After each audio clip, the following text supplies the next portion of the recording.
कब्रिस्तान बनता है तो गांव में स्मशान भी बनना चाहिए। दोस्तों नमस्कार, मैं हुक्म देव।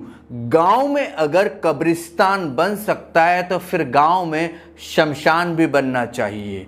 ये एक सपना हमारे देश के यशस्वी प्रधानमंत्री नरेंद्र मोदी साहब ने एक समय में देखा था। मोदी के इस सपने को अब पंख लग चुके हैं। गांव दर गांव, शहर दर शहर शमशान बनाने की नौबत आन पड़ी है। जिस मोदी सरकार ने 2014 से लेकर अभी तक देश में कोई हॉस्पिटल नहीं बनाए, वही मोदी सरकार अब शमशान बनाने में गर्व महसूस कर रही है। और हाँ, आपको तो याद ही होगा कि भले ही मोदी सरकार ने हॉस्पिटल नहीं बनाए, लेकिन देश के जिले दर जिले में अपने लग्जरियस कार्यालय जरूर बनाकर खड़े कर दिए। खैर, मोदी जी ने अपने जब भाषण में कब्रिस्तान और शमशान का जिक्र किया था तो आप समझ सकते हैं कि आदमी को सिर्फ और सिर्फ हिंदू मुसलमान ही करना है। और वैसे भी जो आरएसएस की पाठशाला से घुट्टी पीकर बाहर निकलता है, उसके दिमाग में हिंदू मुसलमान से ज्यादा कुछ रहता ही नहीं है। गांव में अगर कब्रिस्तान बनता है तो गांव में स्मशान भी बनना चाहिए।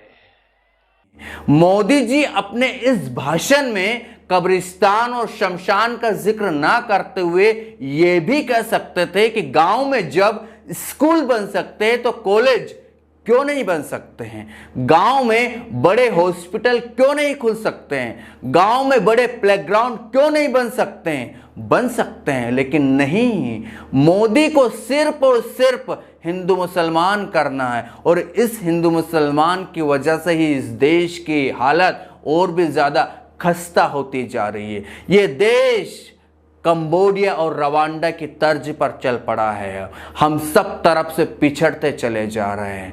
खैर, हाल फिलहाल की हम बात करें तो देश की जो हालत हम सब देख रहे हैं बड़ी भयावह हैं। तस्वीरें जो विजुअल्स निकलकर सामने आ रहे हैं वो रोंगटे खड़े कर देने के लिए काफ़ी है। हम मोदी के उसी गुजरात की बात करते हैं जहां का वो 2014 में बहुत ज़्यादा नाम लिया करते थे।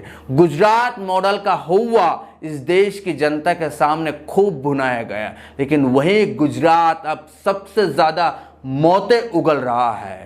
वहां शमशान घाट खत्म हो चुके हैं, लोग प्लेग्राउंड में शव को जलाने पर मजबूर हो रहे हैं, वहां पर टीके नहीं लग पा रहे हैं, वहां हॉस्पिटलों में जगह नहीं है, एम्बुलेंस लोगों को नहीं मिल रही है, एम्बुलेंस के इंतजार में दम तोड़ रहे हैं, ऑक्सीजन सिलेंडर हॉस्पिटलों में नहीं है, बेड उपलब्ध नहीं है। ये गुजरात मॉडल की हकीकत है। अब गुजरात की जनता समझ चुकी है कि हमने जिस व्यक्ति को भगवान माना था, जिस व्यक्ति को भगवान समझा था, वो व्यक्ति तो दरअसल एक छलिया निकला, वो व्यक्ति तो दरअसल कुछ और ही निकला। क्योंकि भगवान तो अब चुनाव में व्यस्त चल रहा है, वो खुद अब तो भगवान भरोसे हैं कि वो किसी ना किसी तरह से चुनाव जीत जाए।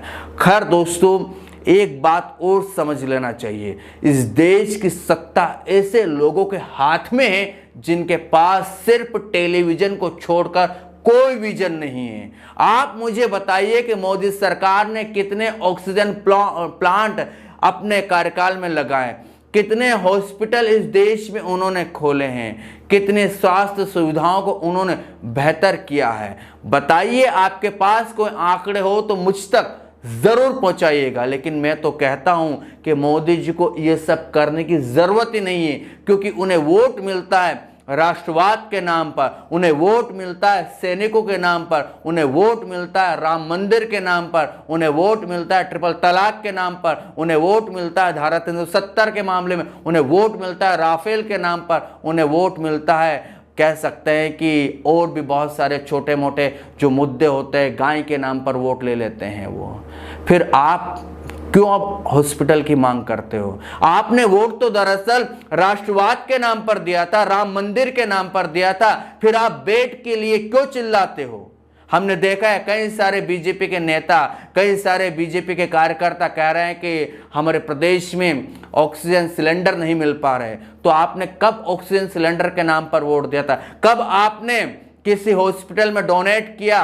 कब आपने किसी हॉस्पिटल को कुछ सुविधाएं देने का काम किया? आपने तो दरअसल इस देश में विकास के नाम पर वोट दिया ही नहीं।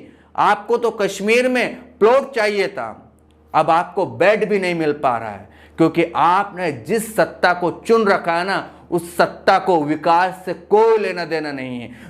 वो तो भला हो इस देश में कांग्रेस का, जिसने इतने हॉस्पिटल बनाकर खड़े कर दिए, जिसने इतने पब्लिक प्रॉपर्टी लगाकर खड़ी कर दी। नहीं तो मोदी सरकार ने विगत 7 सालों में कितनी पब्लिक प्रॉपर्टी लगाई है, आप बता दीजिए खुद।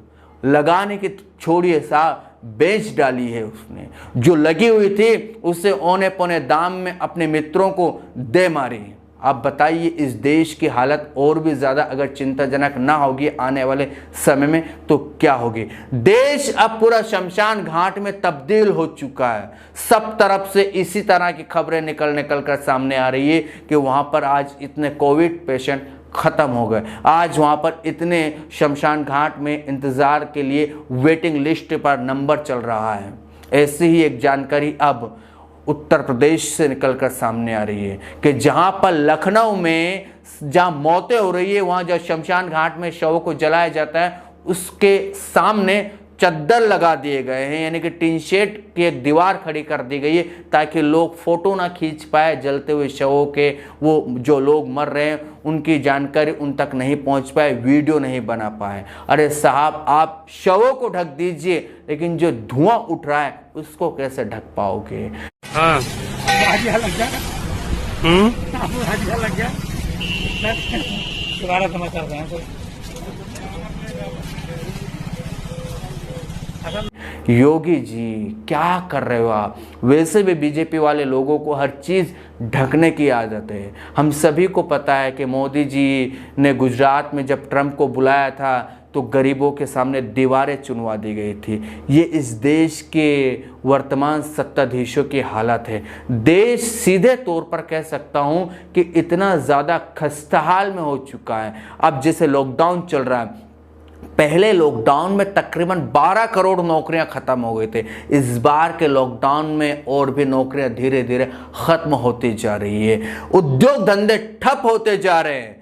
जब उद्योग धंधे ठप होते जा रहे हैं तो लोग सीधे तौर पर यही सवाल कर रहे हैं कि नेता चुनाव में रैलियां करे तो कोरोना का कोई टेंशन नहीं, उन्हें वहां कोई भय नहीं, वहां कोई लॉकडाउन नहीं। जहां चुनाव नहीं वहां लॉकडाउन लगा देते हैं। तो इस देश के उस मिडिल वर्ग को भी अकल आती जा रही है कि हमने जो हर हर मोदी और घर घर मोदी की, उसका परिणाम अब हमें भुगतना पड़ेगा। हम सभी को पता है कि कुछ समय पहले रोजगार दो का ट्रेंड चलवाया था, मोदी रोजगार दो, युवाओं ने ट्विटर पर ट्रेंड चलवाया था। कुछ नहीं उखड़ा, कुछ नहीं हुआ। ये वही युवा है जो दरअसल राष्ट्रवाद के नाम पर वोट देते हैं, जो दरअसल राम के नाम पर वोट देते हैं, जो दरअसल धारा 370 के नाम पर वोट देते हैं। आपने रोजगार के नाम पर वोट दिया क्या? आपको रोजगार मिलेगा कैसे? बताइए आप। जब 2014 में मोदी सरकार ने 2 करोड़ नौकरियों का वायदा किया था, आपको 2 करोड़ नौकरियां नहीं मिली तो सेकंड बार भी आपने उस सरकार को वोट किया। तो ही आपको समझ जाना चाहिए था, जब पहले कार्यकाल में नहीं दी नौकरी तो सेकंड कार्यकाल में क्या देंगे? उसके बाद आप नौकरी मांगते हो, शर्म नहीं आती है आपको? मैं तो कहता हूं इस देश का युवा सबसे बड़ा हिपोक्रेट्स है, सबसे बड़ा पाखंडी है। जब खुद के ऊपर आती है तब वो कहता है कि अरे हमारे साथ तो गलत हो रहा है। अरे आप आंख बंद कर कर वोट देते हो। आपके अंदर इतनी समझ नहीं है कि जो सरकार हर चीज से, हर जिम्मेदारी से पल्ला झाड़ देती है, जिस सरकार के पास टेलीविजन को छोड़कर कोई विजन नहीं है, कोई ब्लूप्रिंट नहीं है इस देश को लेकर, वो क्या आपका भला करेगी? इस देश की इकोनॉमी सबसे ज्यादा रसतल में जा रही है। अभी तक की सबसे गई गुजरी इकोनॉमी हमारी हो चुकी है। देश में बेरोजगारी सबसे भयंकर आंकड़ों को क्रॉस कर चुकी है। कह सकते हैं 45-50 साल के भी ऊपर का आंकड़ा चल रहा है बेरोजगारी के मामले में। देश के उद्योग धंधे ठप हो रहे हैं, बैंक के देश करप्ट होते जा रहे हैं, और आप कहते हो कि हर हर मोदी, घर घर मोदी। करते रहिए आप। ये देश की हालत जो आप अभी देख रहे हो ना वर्तमान में, आप शिकायत करते हो ना कि एम्बुलेंस नहीं मिल रही है, ये सब और सब जो किया है ना, ये आपकी बदौलत है, आपकी वजह से ये सब कुछ हो रहा है। क्योंकि आप गलत लोगों को चुनोगे तो परिणाम भी गलत ही निकल कर सामने आएगा। आपको क्या लगता है मुझे कमेंट सेक्शन में ज़रूर बताइए। ये था छोटा सा वीडियो, कैसा लगा ज़रूर बताएं। थोड़ा सा मैं एग्रेसिव हो गया, उसके लिए माफ़ी चाहता हूँ, लेकिन फिर भी आप इस देश के बारे में, इस देश के भविष्य के बारे में क्या समझते हैं, कमेंट सेक्शन में बताने की ज़रूर कृपा करें। फिर मिलेंगे किसी नए वीडियो में, तब तक के लिए आपके दोस्तों को दीजिए इजाज़त। नमस्कार।